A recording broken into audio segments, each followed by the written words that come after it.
This video took me quite a long time to convince myself to make, but now it is time. I'm sick of lying to people both in person and online about this. So, here we go. Before you read the video title and ask, "Wait, Ryan, you were born a man?" My answer is no. Yes, I am transgender. I was not born a man. I can't really explain this whole thing simply, so you get a more in-depth explanation from someone who has actually struggled with their gender identity for many years, and still kind of does to this day. Also, yes, this is my natural voice. I got this deep when I was around the age of 12. I was born female to my current disliking, but also, no, I did not just wake up one day, look at my reflection and say, "Well, screw this, I'm a guy now."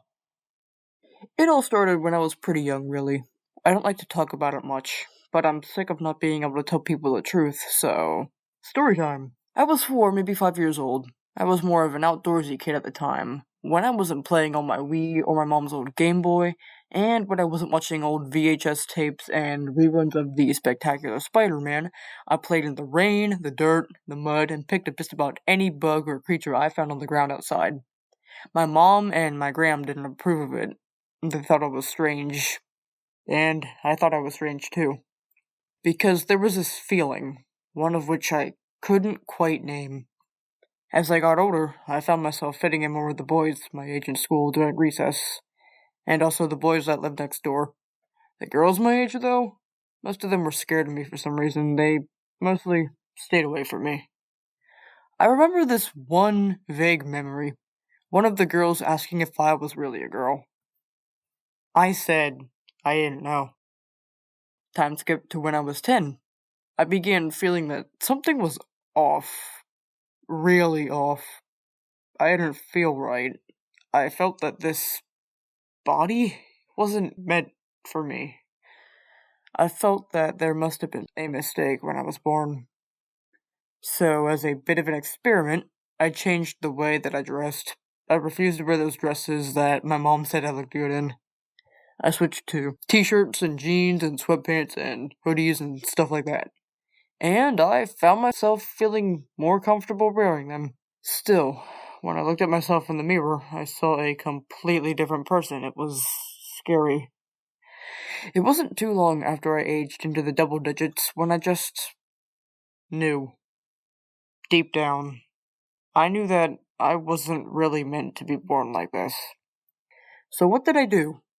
Well, at this point, I had started doing this thing called masking because of my obvious neurodivergence and how people treated me because of it.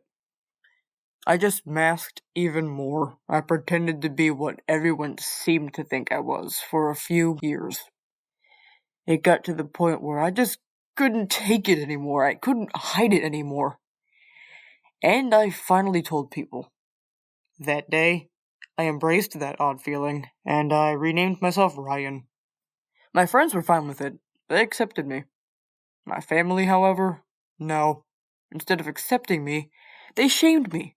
And to this day, they all still continue to deadname me, and it just hurts me inside. They claim that they don't understand, but I believe that they just aren't willing to.